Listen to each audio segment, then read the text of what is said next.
예수님 생애의 마지막 부분이죠.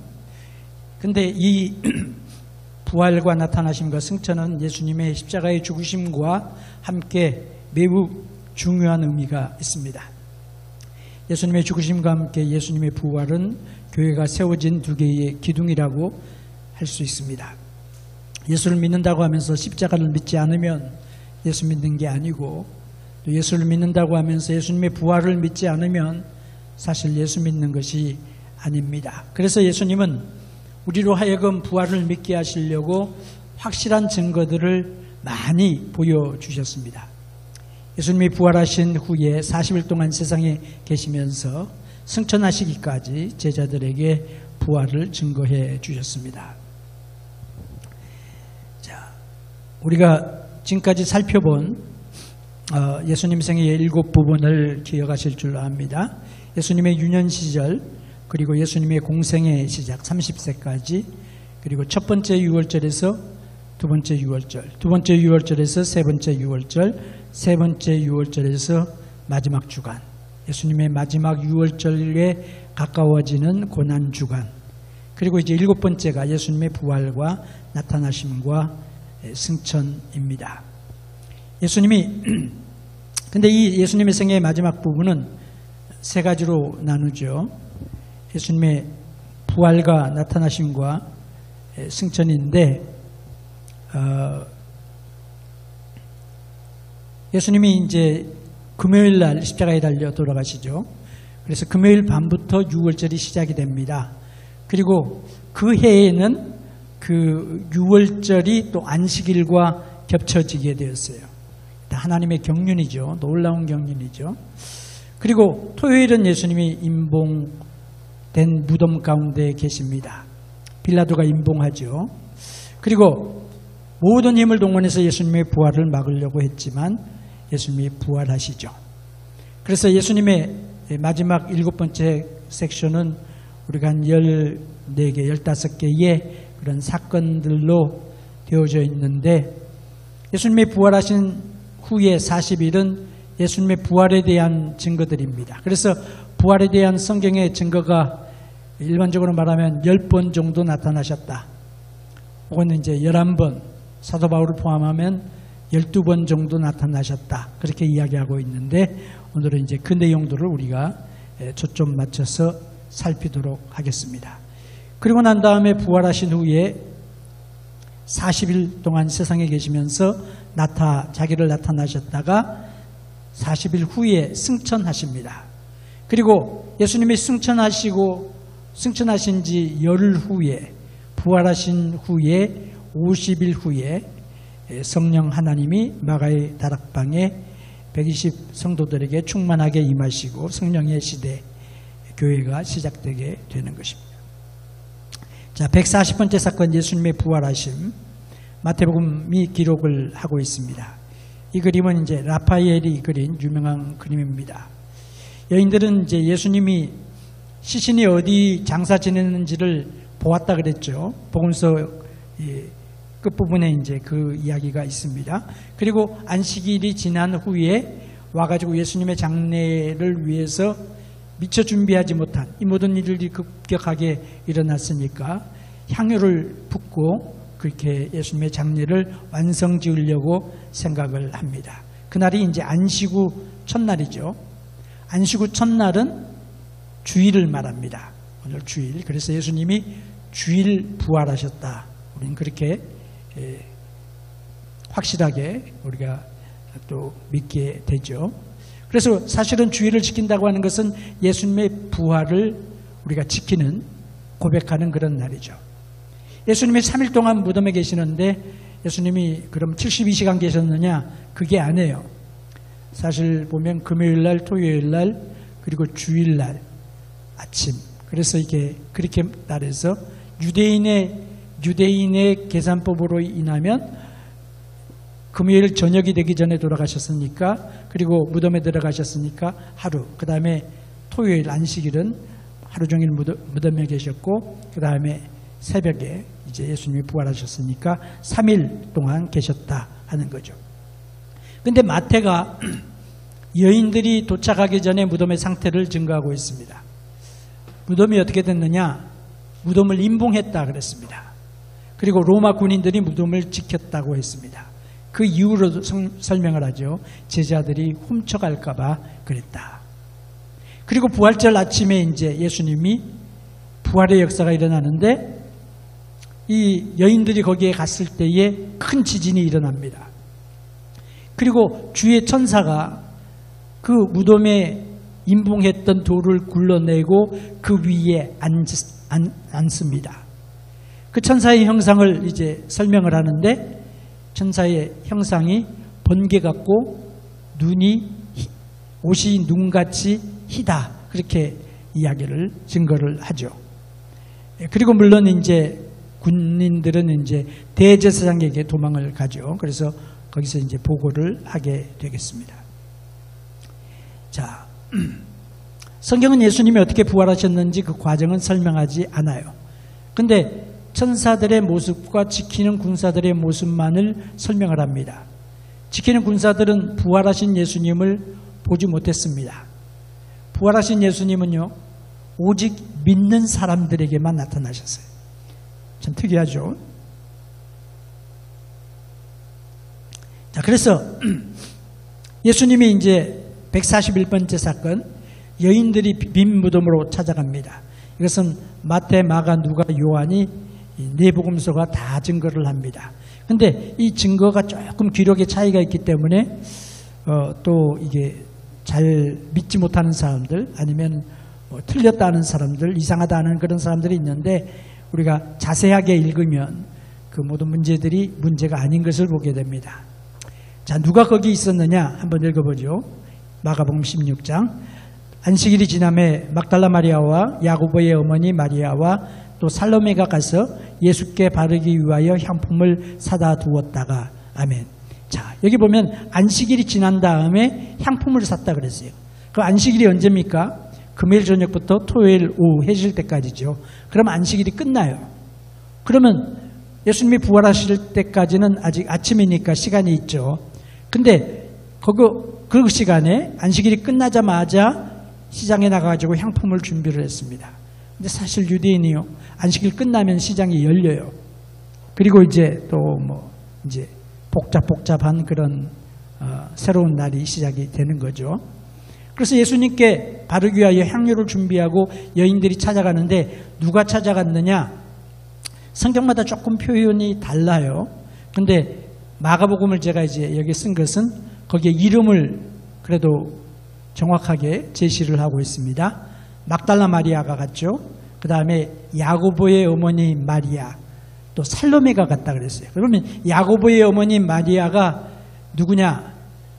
이 세베대의 아들 야고보와 요한을 말하느냐? 그게 아니라 작은 야고보와 요새의 어머니를 말합니다.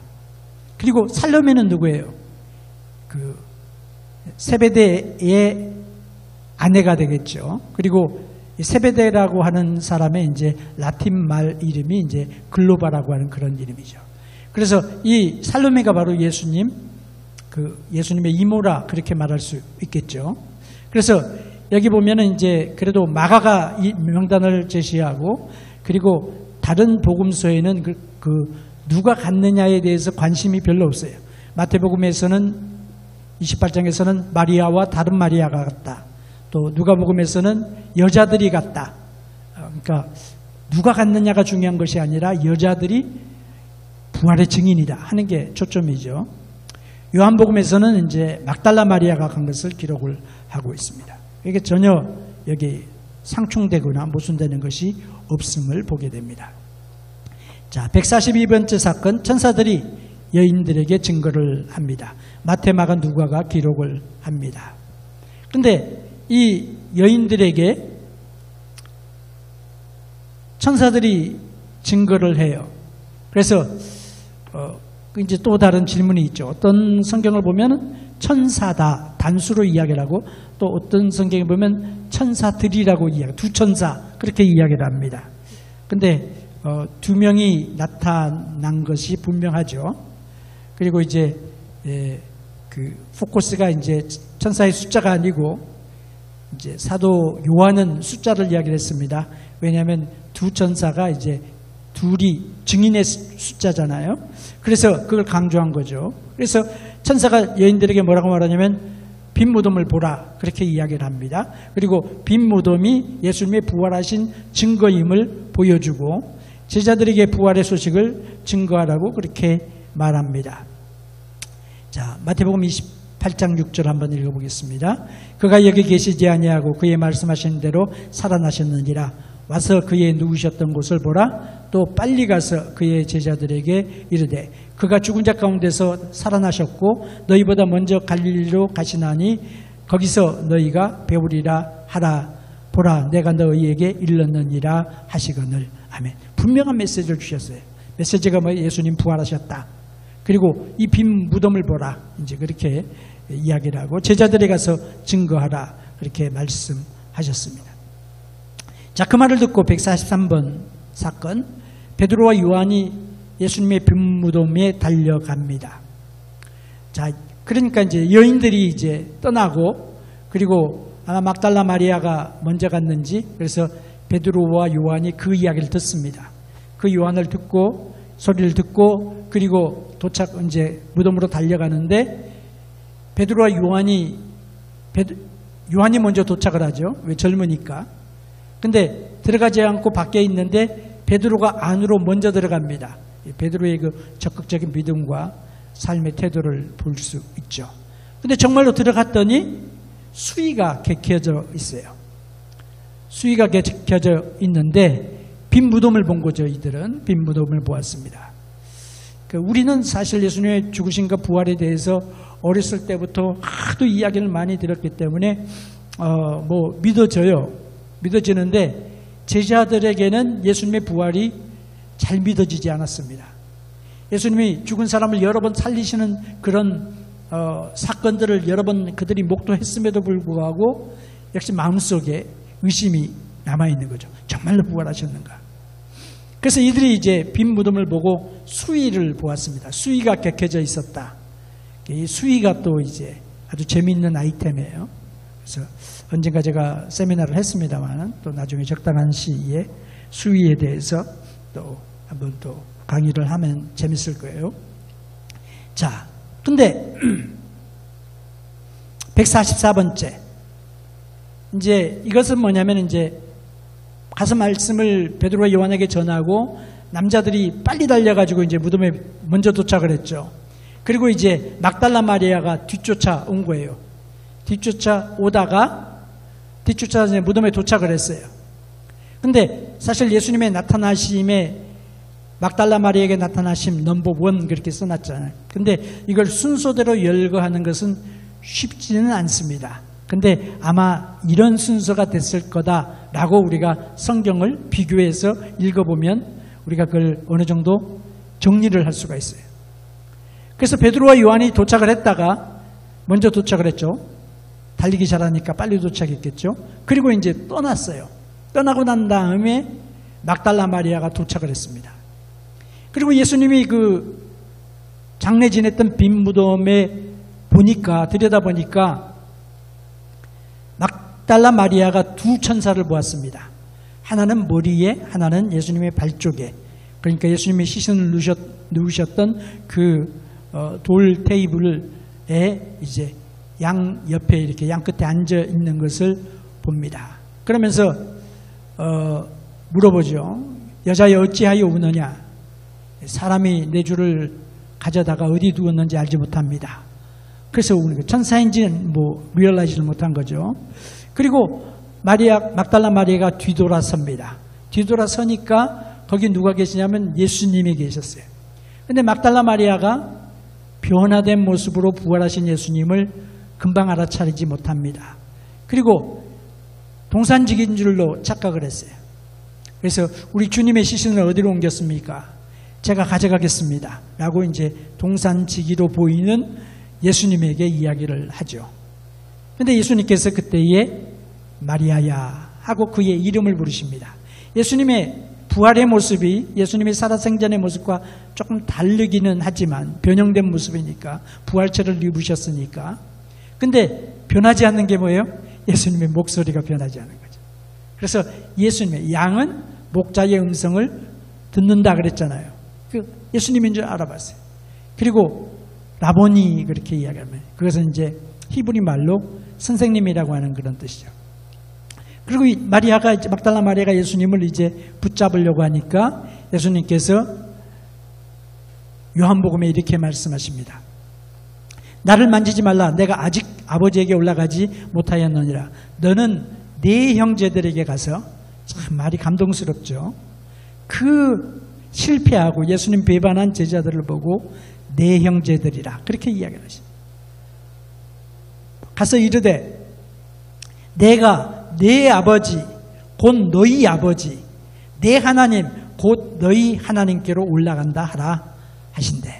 참 이 예수님이 이 실망하고 낙심되고 실패한 이 제자들을 위로하시는, 그를 회복하시는 그 사랑의 마음.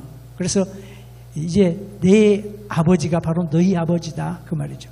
내 하나님이 바로 너희 하나님이다 그런 거죠. 너희 이제 배반했으니까, 모른다고 부인했으니까, 도망갔으니까, 비겁함을 보였으니까 더 이상 제자가 아니야. 그게 아니라 우리를 용서하시는 그 예수님, 그리고 우리를 다시 불러주시는 그 예수님의 모습이죠. 그래서 막달라 마리아가 이제 제자들에게 내가 주를 보았다. 이번에는 이제 주를 보았다라고 이야기를 하죠. 그래서 이제 첫 번째 부활의 증인은 막달라 마리아일 것이다. 참 이건 감동스러운 이야기예요. 조금 깊이만 조금 생각해 보면, 자 145번째 다른 여인들에게 예수님이 나타나십니다. 두 번째 나타나시는 거죠. 마태복음 28장 8절부터 10절. 그래서 천사를 보았던 여인들이 이제 제자들에게 가고 있는 데에 예수님이 그들에게 나타나셨어요. 그래서 여기 보면 예수님이 여인들에게 제일 먼저 나타나셨어요. 제자들이 아니라 여인들, 남자들이 아니라 여인들. 당시는요, 여인들이 증인의 숫자에도 들지 못하던 그런 시대였습니다. 근데 그런 힘도 없고 능력이 없고 증인도 되지 못하는 그런 여인들에게 힘을 주시는 거죠. 그래서 가장 낮은 자들, 소외된 자들, 비천한 자들을 불러서 존귀하게 만들어 주시는 거죠. 어떻게 함으로? 주님을 증거함으로. 예수님을 증거할 때에 우리가 존귀한 신분이 되는 거예요. 그래서 여기서 포커스는 뭐냐면 여성의 인권의 강조가 아니라 복음이 우리를 존귀하게 한다 하는 사실을 우리가 깨닫게 됩니다. 이 여인들이 어떤 여인들입니까? 예수님의 사역의 초기부터 예수님의 공동체를 섬기고 자기의 재산을 들여서 경제적으로 예수님을 도왔던 그런 신실한 여인들이에요. 근데 그 여인들에게 먼저 나타나셨어요.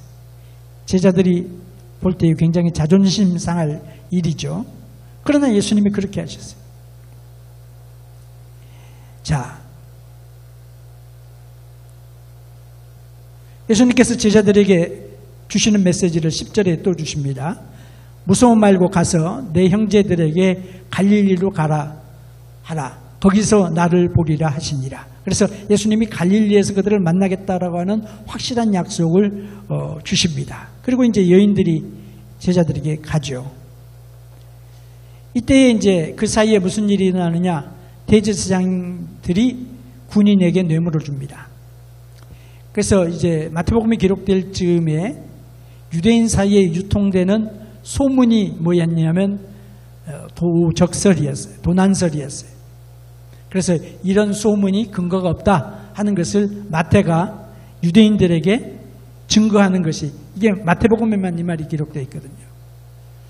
그래서 예수님의 부활을 이들이 이제 목도를 했는데 대제사장과 장로들이 의논을 합니다. 그리고 어떻게 하느냐? 뇌물로 진실을 덮고자 하죠. 빌라도가 알게 되어도 우리가 너희들을 덮어주겠다, 커버해 주겠다. 그리고 대신 소문을 퍼뜨려라.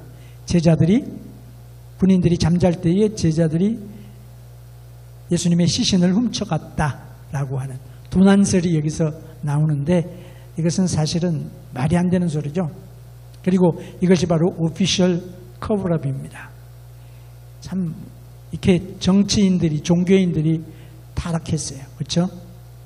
참 요즘에도 보면은 정치적인 스캔들이 되는 그런 것들을 얼마나 커버를 많이 하는지, 거짓말이 다 거짓말일 것이 들통날 게 뻔함에도 불구하고 그것을 덮으려고 하는 그런 일들이 엄청 많죠. 대한민국도 뭐 말할 것도 없고 미국에서도 그렇죠.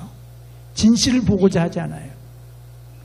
그래서 군인들이 이제 책임 추궁을 당하지 않게 되고 많은 돈을 받고 거짓 소문을 퍼뜨리게 되었습니다. 그래서 마태복음에 보면은 오늘날까지 유대인 가운데 그 표현이 나오는데 마태가 복음서를 기록할 때에 그런 거짓 증거가 있었다 하는 것을 보여주고 있습니다. 자, 147번 베드로에게 나타나심. 이게 이제 세 번째 나타나심이에요. 누가복음 24장 34절입니다. 이거는 한번 먼저 성경을 읽어보죠. 시작. 말하시기를 주께서 과연 살아나시고 시몬에게 나타나셨다 하는지라. 아멘. 자, 이거는 우리가 그냥 읽으면은 잘 모르는 이야기예요. 근데 자세히 읽고 연대순으로 읽으면 이 사건을 알게 되죠. 그러니까 이 이야기를 누가 하냐면은 베드로가 예수님이 자기에게 개인적으로 나타나셨다는 사실을 스스로 이야기하지 않습니다. 누가 이야기해요? 오직 누가가 이야기라는 거예요. 누가복음에서. 근데 누가는 누구의 영향을 받습니까? 바울의 영향을 받습니다. 그리고 베드로의 영향을 받습니다. 아마 베드로에게 들었을 거예요. 그 이야기를 따로 기록하지 아니하고 다른 사건으로 기록하지 아니하고 엠마오로 가는 제자들의 이야기를 기록한 후에 그 마지막에 기록을 해요. 여기서 우리는 뭘 볼 수 있습니까? 베드로의 그 겸손. 사도 바울이 고린도전서 15장 5절에서 이것을 확인을 해주죠. 누가와 사도 바울은 같이 있었잖아요. 감옥에서도 누가가 바울을 섬겼으니까. 그래서 여기에서 우리가 그 베드로의 겸손을 보게 되죠. 예수님을 세 번이나 부인했던 사람이고 이제는 자신을 낮추어가지고 예수님이 부활하신 다음에 예수님의 부활을 베드로에게 나타내 보이심을 그가 자기 입으로 이야기하지 않는 거예요. 혹시라도 교만하게 들릴까봐, 혹시라도 주님의 명예에 누가 될까봐. 그래서 베드로에게 나타나셨다. 게바에게 보이시고 그 말이 있는 거예요. 그래서 따로 독립적인 사건으로 우리는 구별해야 됩니다. 자, 그리고 엠마오로 가는 두 제자에게 예수님이 나타나십니다. 네 번째 나타나심입니다. 마가복음과 누가복음과 그리고 고린도전서가 기록을 하고 있습니다.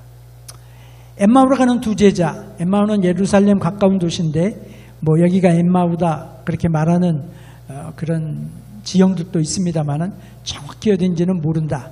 뭐 그런 사람도 있어요. 근데 거리가 별로 멀지 않은 그런 동네예요. 5, 6마일 정도. 근데 십자가 사건에 대해서 다 들었잖아요. 이제 예루살렘에서 엠마오로 내려가니까. 근데 아직 예수님이 부활하신 것은 만나지 못했어요. 예수님께서 가깝게 오셔서 저들과 동행을 하십니다. 근데 그 누가복음 24장에 보게 되면 저희의 눈이 가리워서 예수님인 줄 알아보지 못했다고 했어요.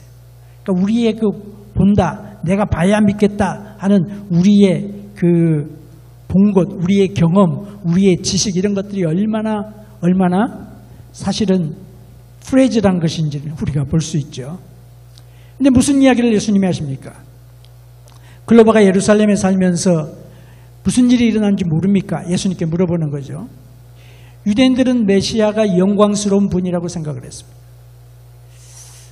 심판의 주라고 생각을 했습니다. 세계 통치자라고 생각을 했습니다. 그런데 예수님이 어떤 분이에요? 이사야 53장에 보면 고통당하는 메시아라고 이렇게 예수님의 모습을 이사야 53장이 설명을 하잖아요. 그런데 유대인들은 이것을 어떻게 해석하느냐? 우리가 바로 메시아다. 그렇게 해석을 해요. 우리가 고통당하지 않았느냐? 우리가 세계에 흩어져가지고 많은 고통을 당하느냐? 우리가 메시아다. 이제 그런 식으로 이제 이상하게 적용을 하는데 그 고통당하는 메시아가 이제 자기들이야. 고난당하는 자기들이야. 그렇게 해석하는데 이사야 53장은 분명히 개인을 말하고 있죠. 자, 예수님의 메시아 간에 두 가지 이미지가 있습니다. 하나는 고통당하는 종이고 예수님의 고통은 메시아가 아니라고 증명하는 것이 아니라 진실한 메시아임을 증명하는 것입니다. 그래서 성경은 참 메시아가 고통을 당한다. 예수님이 고통을 당하고 죽으셔야 된다. 너희가 잘못 알고 있다. 예수님이 그걸 가르쳐 주신 거예요. 그 다음에 또 다른 면은 뭐냐? 영광스러운 구원자 메시아의 모습입니다.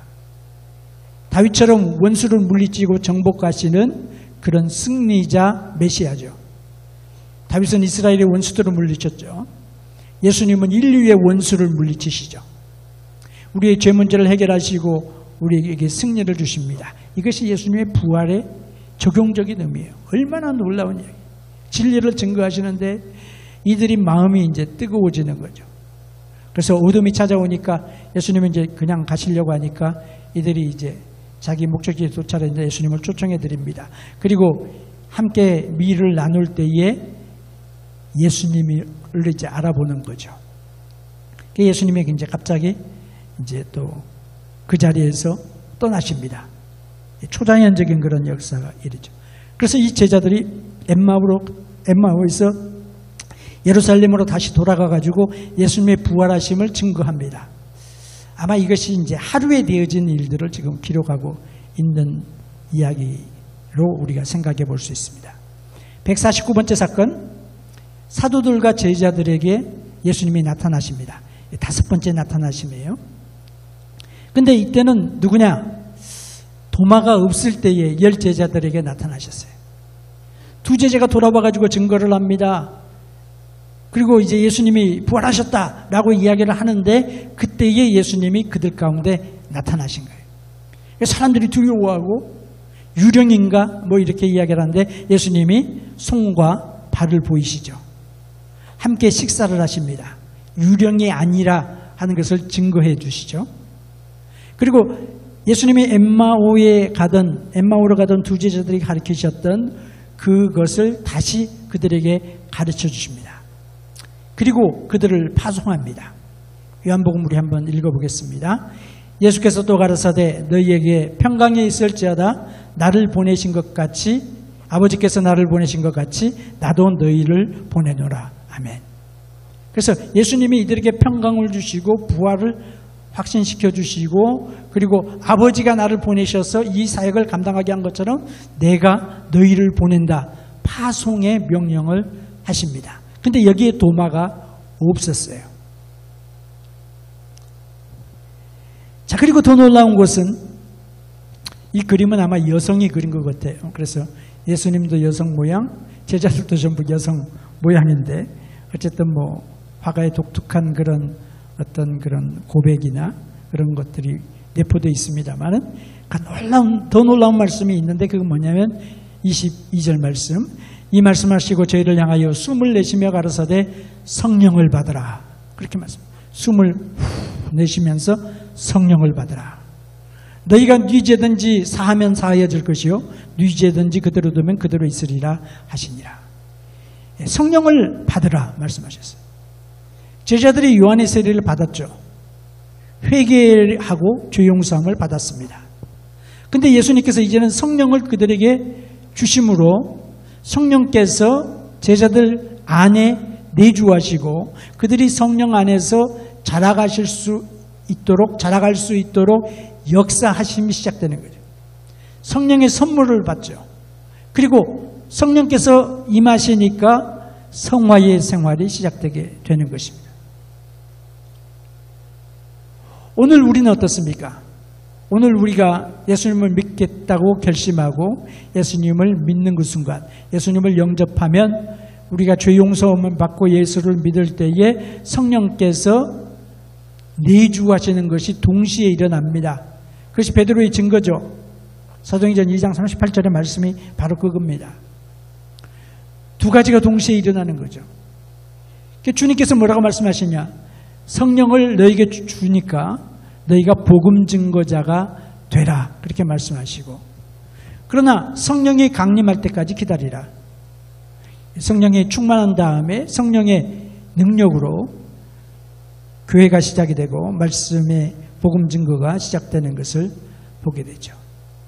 자, 도마가 주일 저녁 모임에 빠졌어요. 뭐 저녁이겠죠.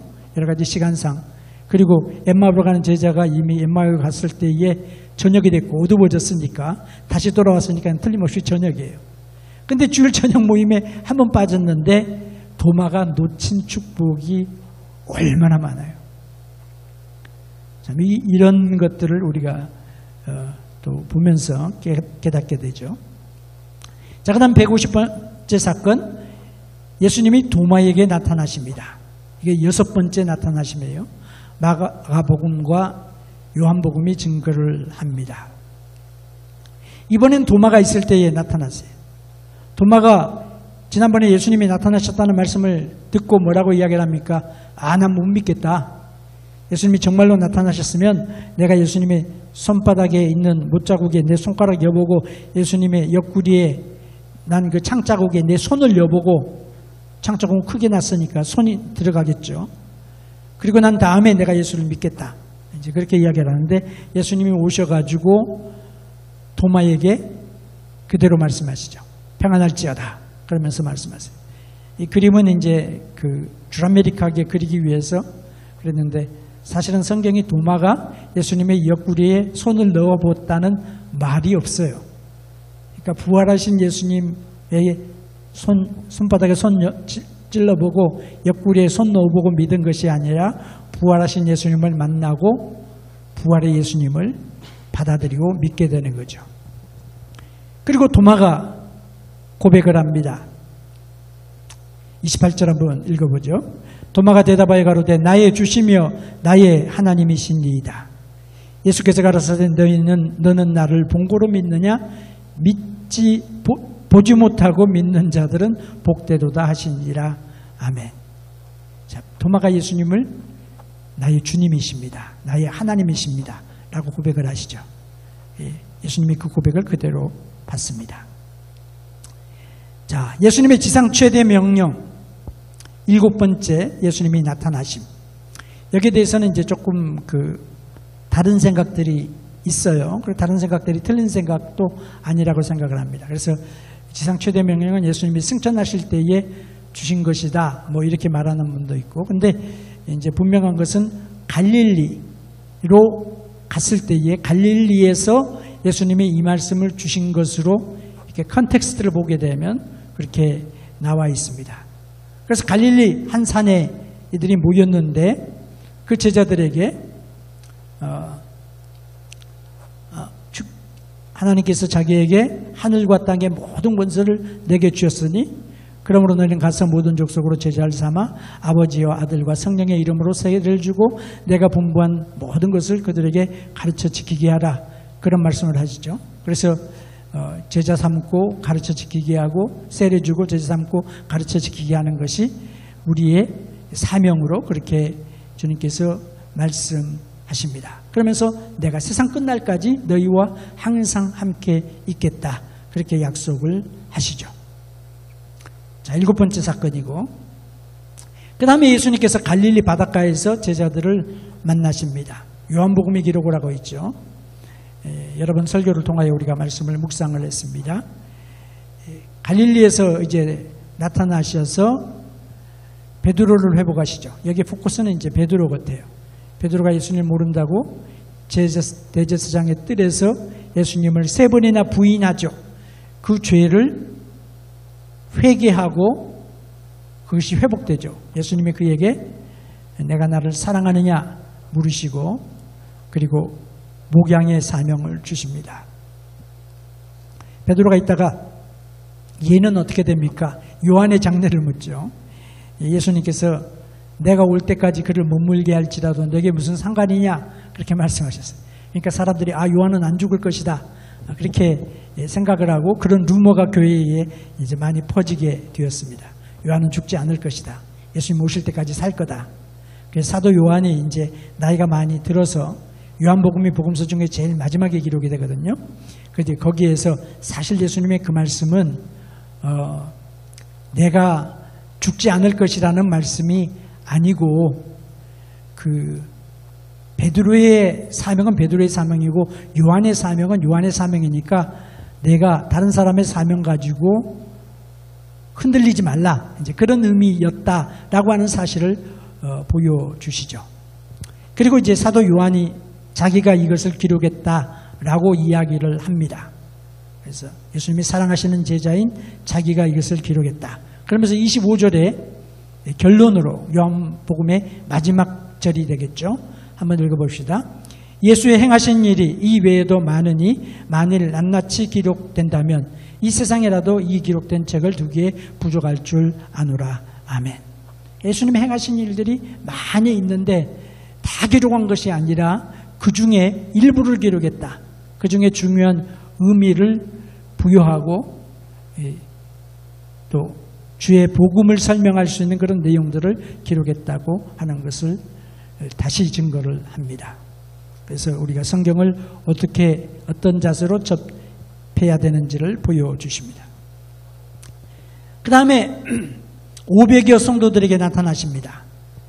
이것은 이제 고린도전서에 나오는 이야기예요. 복음서가 아니라 고린도전서 15장 6절에 보면 있겠습니다. 그 후에 500여 형제에게 일시에 보이셨으니 그 중에 지금까지 태반이나 살아있고 어떤 이는 잠들었으며 아멘. 고린도전서를 기록할 때 바울이 기록할 때 그때까지 많은 사람들이 살아있다고 증거를 하죠. 그리고 500여 성도들에게 나타나 보였다라고 하는 그 말을 사도 바울이 이야기를 합니다. 바울이 어떻게 알았을까요?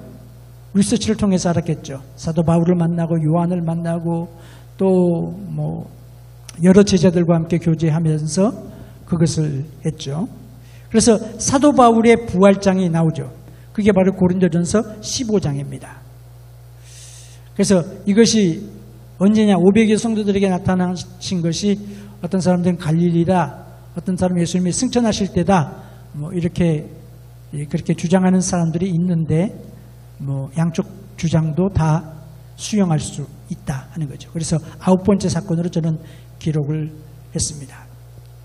그 다음에 예수님이 형제 야고보에게 나타나신 이게 이제 10번째 사건이죠. 7절 말씀 고린도전서 15장 7절 그 후에 야고보에게 보이셨으니 그 후에 모든 사도에게 와. 아멘. 그러면 사도에게 보이기 전에 야고보에게 먼저 보이셨다는 그런 말인가 이제 그렇게 생각할 수도 있는데 이건 이제 고린도전서만 레퍼런스가 있기 때문에 그냥 어디에 여도 뭐 사실은 우리가 정확하게 우리가 알 수가 설명할 수가 없겠죠. 근데 어쨌든 야고보에게 나타나셨어요. 이 야고보는 세베대의 아들 야고보도 아니고 요새 형제 야고보도 아니고 예수님의 형제인 야고보. 야고보가 예수님의 그 둘째 동생이었던 것 같아요. 그에게 나타나 보이셨다. 그 다음에 사실은 12번째인데 사도 바울에게 나타나 보이셨어요. 고린도전서 15장 8절 말씀 읽어보겠습니다. 맨 나중에 만삭되지 못하여 난 자와 같은 내게도 보이셨느니라. 그래서 다메섹 도상으로 예수 믿는 사람들을 잡아 죽이고 옥에 가두기 위하여 의기양양해가지고 가는 그 사도 바울에게 부활하신 예수님이 나타나시죠. 빛 가운데 나타나신 그 사건. 이것은 이제 사도 바울이 증거하는 그 예수님의 부활하신 예수님을 만나는 사건입니다. 그리고 그가 그 부활장의 리스트에 이 자기의 사건을 기록을 하죠. 자, 예수님의 승천하심 나타난 순서로 보면 아마 11번째가 맞겠죠. 근데 마가복음과 누가복음이 증거를 했어요. 근데 예수님이 어디에서 승천하셨느냐? 베다니에서 승천하셨습니다. 베다니는 어떤 곳이죠? 누가 있는 거죠? 나사로와 마리아와 마르다가 있는 곳이죠. 행복한 기억이 있는 곳이죠. 나사로를 살리신 곳이죠. 그들과 그 가정과 아름다운 교제를 나누었던 곳인데 그 예수님이 승천하시면서 이제 제자들에게 명령하신 그 명령이 나오죠. 예루살렘을 떠나지 말고 기다려라. 집으로 가고 싶을 거 아니겠어요? 그들이 집이 어디예요? 다 갈릴리잖아요. 근데 가지 말고 예루살렘에서 기다리라. 예루살렘에 머물라. 그리고 이제 누가가 사도행전에 두 천사가 증거했음을 증거하고 있습니다. 자, 한번 우리가 늘 읽는 말씀이지만 한번 읽어보겠습니다. 저희가 모였을 때에 예수께 묻자와 가로되 주께서 이스라엘을 회복하심이 이때니까 하니 가라사대 때와 기한은 아버지께서 자기의 고난에 두셨으니 너희의 알 바 아니요 오직 성령이 너희에게 임하시면 너희가 권능을 받고 예루살렘과 온 유대와 사마리아와 땅끝까지 이르러 내 증인이 되리라 하시니라. 아멘. 그래서 마가복음 마지막에도 누가복음 마지막에도 기록이 되지만 사도행전 1장에서도 이제 디테일한 메시지를 주시죠. 그래서 사도행전의 메시지가 가장 뒤에 나오는, 그리고 천사의 메시지를 누가가 기록을 하고 있습니다. 두 천사가 기록을 했다. 자, 예수님이 승천하신 다음에 남은 것은 뭡니까? 예수님의 재림을 우리가 기다리는 거죠. 우리가 예수님의 생애에 대해서 우리가 여러 시간 동안 묵상을 했는데, 예수님의 재림 그러면 여러 가지 성경의 징조를 보나 세상의 징조를 보나 예수님이 재림하실 때가 매우 가깝다 하는 사실을 우리가 피부로 느낄 수가 있죠. 자연계에 일어나는 현상도 그렇고 정치 세력권에서 일어나는 현상도 그렇고 종교나 이런 사회에서 일어나는 현상도 그렇고 그 다음에 사회 현상들, 왕래가 빨라지고 이런 여러 가지 일들도 그런데 우리가 예수님의 재림을 기다리며 깨어있는 믿음의 생활을 살아야 된다 하는 거죠. 성경을 읽으면서 성경에 기록된 사람들의 이름들이 나오죠. 그게 얼마나 참 귀한 축복인 줄 여러분 아시죠? 굉장히 부러울 때가 많이 있어요. 이름이 성경에 기록됐잖아요. 그들의 위치가, 천국에서의 위치가 확실한 거죠. 근데 사실 예수님은 우리의 이름도 말씀하고 계세요. 뭐라고 말씀하셨습니까? 보지 못하고 믿는 자들은 복되도다. 이 말의 그 구절을 봤을 때 보고 믿는 것보다 보지 않고 믿는 것이 더 복되다, 그런 말씀 아니겠어요? 그래서 보지 않고 믿는 사람들, 우리의 이름이 비록 성경에 기록되지는 않았지만 예수님이 우리의 이름을 아십니다. 예수님이 우리의 이름을 부르십니다. 예수님이 우리의 이름을 생명책에 기록하셨습니다. 예수님이 마지막 날에 우리의 이름을 부르시면서 천국으로 우리를 인도하실 것입니다. 그래서 요즘처럼 스트레스가 많고 복잡하고 정말 앞길을 알 수가 없고 이런 것들을, 이런 세계에 우리가 살고 있는데 우리가 무엇을 바라보고 살아야 되느냐? 정치인들 아니면 지식인들, 요즘 보면 다 엉터리 같아. 평가하고 분석하고 해석하는 이야기들이 맞는 게 하나도 없어요. 세계가 파라다임이 바뀌어가지고 지금 전혀 다른 방향으로 가고 있는데 이분들은 20년 전에 그 파라다임 그대로 빠져서 세상을 보고 이야기를 하고 그러는 거예요. 그런 사람들을 믿을 것이 아니라 하나님 말씀을 붙잡고 주님의 재림을 앙망하는 그런 믿음의 생활을 하게 되시기를 주의 이름으로 축복합니다.